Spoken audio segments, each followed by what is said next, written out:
ഇന്ത്യയുടെ പാർലമെന്ററി ചരിത്രത്തിൽ അത്യപൂർവമായ നാടകീയ രംഗങ്ങൾക്കാണ് കഴിഞ്ഞ 3 ദിവസമായി സഭ സാക്ഷ്യം വഹിക്കുന്നത്. മുൻ കരസേനാ മേധാവി ജനറൽ എം നരവനെയുടെ 4 സ്റ്റാർസ് ഓഫ് ഡെസ്റ്റിനി എന്ന പുസ്തകം ഭരണ പ്രതിപക്ഷ തർക്കങ്ങളുടെ കേന്ദ്ര ബിന്ദുവായി മാറിയിരിക്കുന്നു.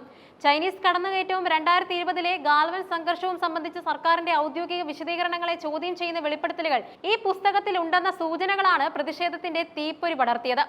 മുൻ കരസേനാ തലവന്റെ ആത്മകഥയായ ഈ പുസ്തകം ലഡാക്ക് അതിർത്തിയിലെ ചൈനീസ് നീക്കങ്ങളെക്കുറിച്ചും ഇന്ത്യൻ സേനയുടെ പ്രതികരണങ്ങളെക്കുറിച്ചും വിശദമായി പ്രതിപാദിക്കുന്നുണ്ടെന്നാണ് കരുതപ്പെടുന്നത്. എന്നാൽ പുസ്തകത്തിന്റെ പ്രസിദ്ധീകരണം കേന്ദ്ര പ്രതിരോധ മന്ത്രാലയം തടഞ്ഞു വെച്ചിരിക്കുകയാണെന്നും അതിലെ പല ഭാഗങ്ങളും വെട്ടിമാറ്റാൻ സമ്മർദ്ദം ചെലുത്തുന്നുണ്ടെന്നും പ്രതിപക്ഷം ആരോപിക്കുന്നുണ്ട്. സഭയിൽ ഈ വിഷയം ഉയർന്നപ്പോൾ ഇത്തരമൊരു പുസ്തകം ഔദ്യോഗികമായി പ്രസിദ്ധീകരിച്ചിട്ടില്ലെന്നും അത് നിലവിലില്ലെന്നുമുള്ള നിലപാടാണ് സ്പീക്കറും പ്രതിരോധ മന്ത്രി രാജ്നാഥ് സിംഗും സ്ഥിരീകരിച്ചത്. എന്നാൽ സർക്കാർ കള്ളം പറയുകയാണെന്നും പുസ്തകം നിലവിലുണ്ടെന്നും തെളിയിക്കാൻ പ്രതിപക്ഷ നേതാവ് രാഹുൽ ഗാന്ധി പുസ്തകത്തിന്റെ കോപ്പിയുമായി സഭയിലെത്തിയത് നാടകീയമായ വൻ മാറ്റങ്ങൾക്ക് വഴിവെച്ചു. പ്രതിപക്ഷ നേതാവ് രാഹുൽ ഗാന്ധിക്ക് സഭയിൽ പ്രസംഗിക്കാൻ അനുമതി നിഷേധിക്കുന്നു എന്നതായിരുന്നു പ്രതിഷേധത്തിന്റെ പ്രധാന കാരണങ്ങളിലൊന്ന്. ചൈനീസ് വിഷയം രാജ്യസുരക്ഷയെ ബാധിക്കുന്ന ഒന്നാണെന്നും അതിനാൽ തന്നെ പ്രതിപക്ഷ നേതാവിന്റെ വാക്കുകൾ കേൾക്കാൻ സർക്കാർ തയ്യാറാകണമെന്നും ഇന്ത്യ സഖ്യം ആവശ്യപ്പെട്ടു. എന്നിരുന്നാലും പാർലമെന്ററി കാര്യമന്ത്രി കിരൺ റിജിജു ഈ ആവശ്യത്തെ ശക്തമായി എതിർത്തു. രാഹുൽ ഗാന്ധിയുടെ പ്രസംഗത്തിനായി സഭ 2 ദിവസമായി കാത്തിരിക്കുകയാണെന്നും എന്നാൽ സഭയുടെ സമയം എല്ലാവർക്കും തുല്യമായി അവകാശപ്പെട്ടതാണെന്നും അദ്ദേഹം വാദിച്ചു.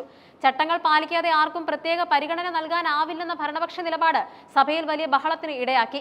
ഇതിനിടെ യുഎസുമായുള്ള പുതിയ വ്യാപാര കരാറിലെ അവ്യക്തതകളും പ്രതിപക്ഷം സഭയിൽ ഉന്നയിച്ചു. രാഹുൽ ഗാന്ധിയുടെ മറുപടി: സർക്കാർ നിഷേധിച്ചുകൊണ്ടിരുന്ന പുസ്തകത്തിന്റെ കോപ്പി പാർലമെന്റ് ഹൗസ് സമുച്ചയത്തിൽ മാധ്യമങ്ങൾക്ക് മുന്നിൽ രാഹുൽ ഗാന്ധി പ്രദർശിപ്പിച്ചു.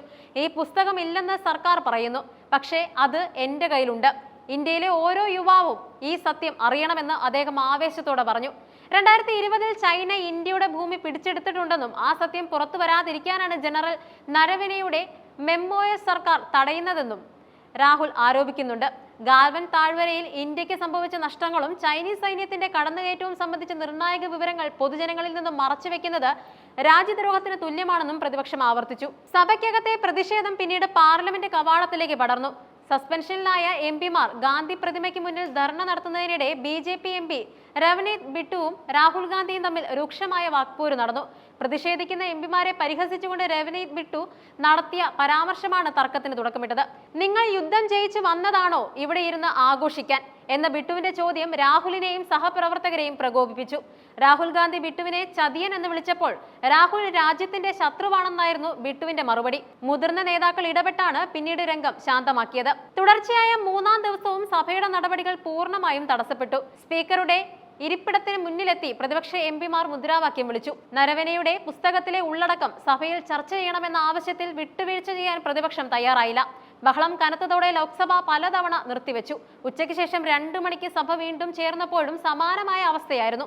രാജ്യസുരക്ഷയും സൈനിക വിവരങ്ങളും രാഷ്ട്രീയ നേട്ടങ്ങൾക്കായി ഉപയോഗിക്കുന്നു എന്ന് ആരോപിക്കുന്ന പ്രതിപക്ഷവും സൈന്യത്തിന്റെ രഹസ്യ സ്വഭാവമുള്ള കാര്യങ്ങൾ രാഷ്ട്രീയവൽക്കരിക്കരുത് എന്ന് വാദിക്കുന്ന ഭരണപക്ഷവും തമ്മിലുള്ള ഈ പോരാട്ടം വരും ദിവസങ്ങളിലും തുടരുമെന്ന് ഉറപ്പാണ്.